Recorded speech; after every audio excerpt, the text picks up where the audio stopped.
Olá, eu sou Alexandre Alex e para mim é sempre uma satisfação compartilhar com você conhecimentos que transformam e que trazem esperança. Seja bem-vindo ao nosso canal. Se você ainda não é inscrito, inscreva-se, compartilhe, dê um joinha no nosso vídeo e ative os sininhos para você receber novas notificações.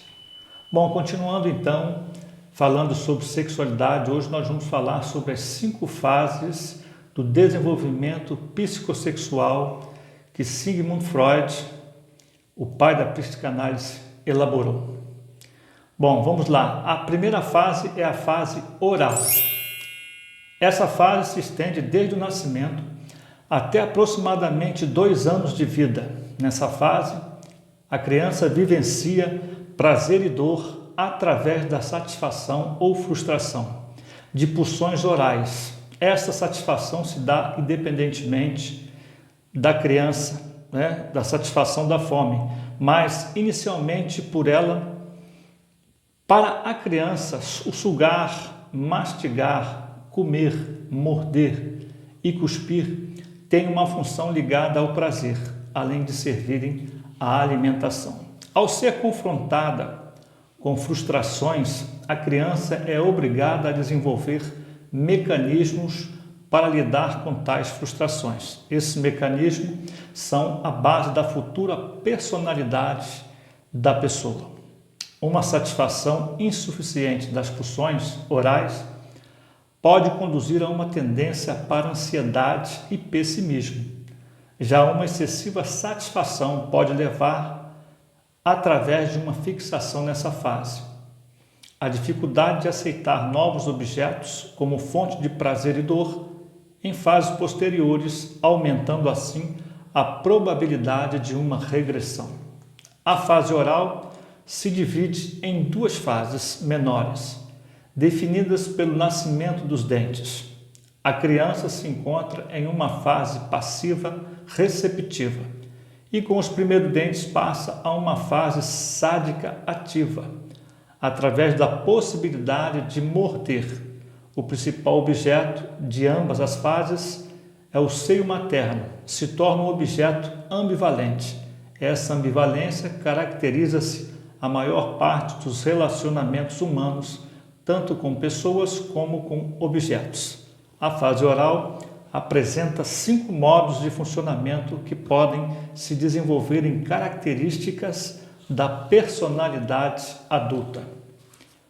Primeiro, o incorporar do alimento se mostra no adulto como incorporar de saber ou poder, ou com a capacidade de se identificar com outras pessoas ou de se integrar em grupos.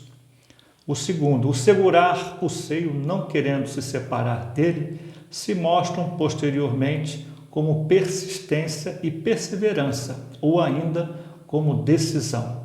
Terceiro, morder é o protótipo da destrutividade, assim do sarcasmo, cinismo e tirania.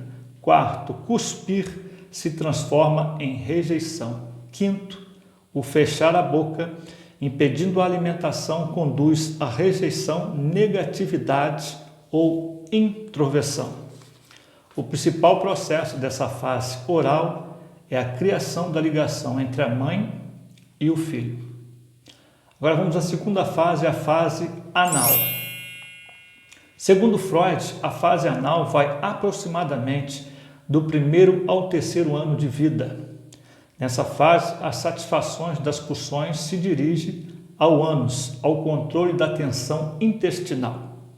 Nessa fase, a criança tende a aprender a controlar ao controle dos esfíncteres do ânus sobre o ato de defecar e dessa forma deve aprender a lidar com a frustração do desejo de satisfazer suas necessidades imediatamente. Os mecanismos desenvolvidos nesta fase influenciam o desenvolvimento da personalidade. O defecar imediato e descontrolado é o protótipo dos ataques de raiva. Já uma educação muito rígida com relação à higiene pode conduzir tanto a uma tendência ao caos, aos descuidos, à bagunça, quanto a uma tendência a uma organização compulsiva e exageradamente controlada. Se a mãe faz elogios demais ao fato de a criança conseguir esperar até o banheiro, pode surgir uma ligação entre dar as fezes e receber amor, e a pessoa pode desenvolver generosidade. Se a mãe supervaloriza essas necessidades biológicas, a criança pode se desenvolver criativa e produtiva, ou, pelo contrário, se tornar depressiva, caso ela não corresponda às expectativas. Crianças que se recusam a defecar podem se desenvolver como colecionadores, coletores ou ávaros, avarenta ou mesquinha. Fase fálica.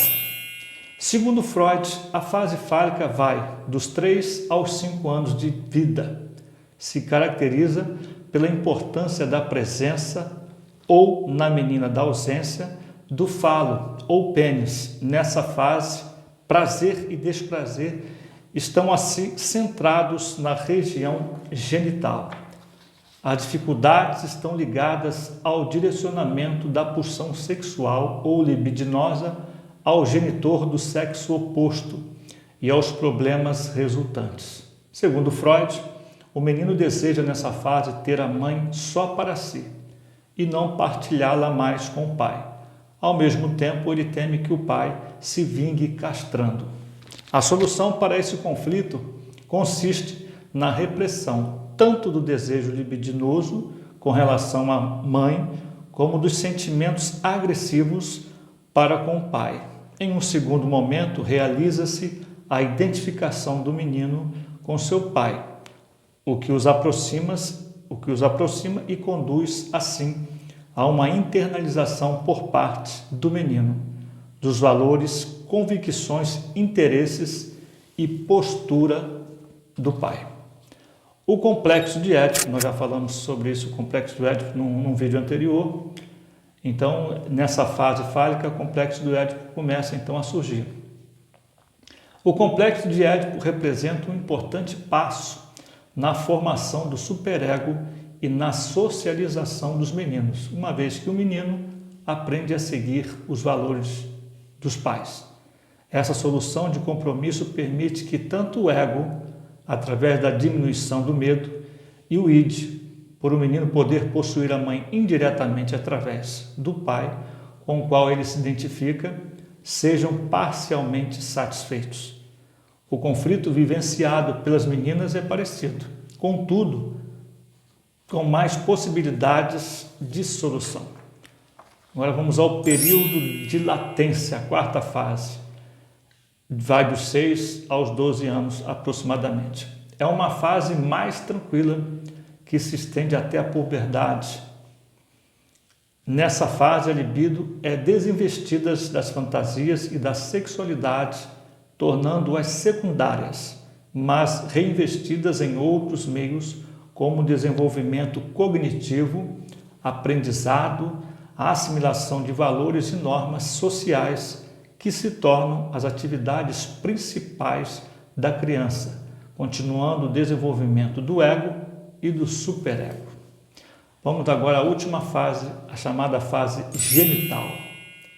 É a última fase que se dá durante a adolescência. Nessa fase, as pulsões sexuais, depois de longa fase de latência e acompanhando as mudanças corporais, despertam-se novamente, mas agora se dirigem a uma pessoa do sexo oposto.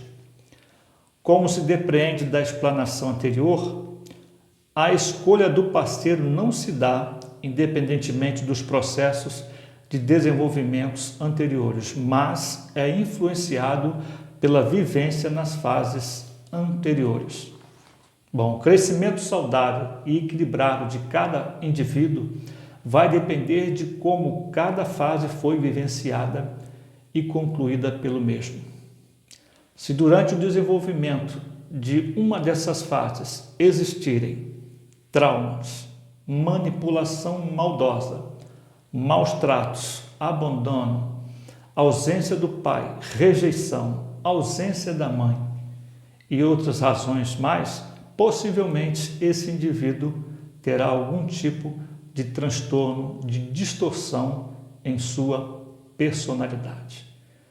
Bom, espero que vocês tenham entendido um pouco mais sobre as 5 fases do desenvolvimento psicossexual e que fazem parte da criação da personalidade do homem e da mulher.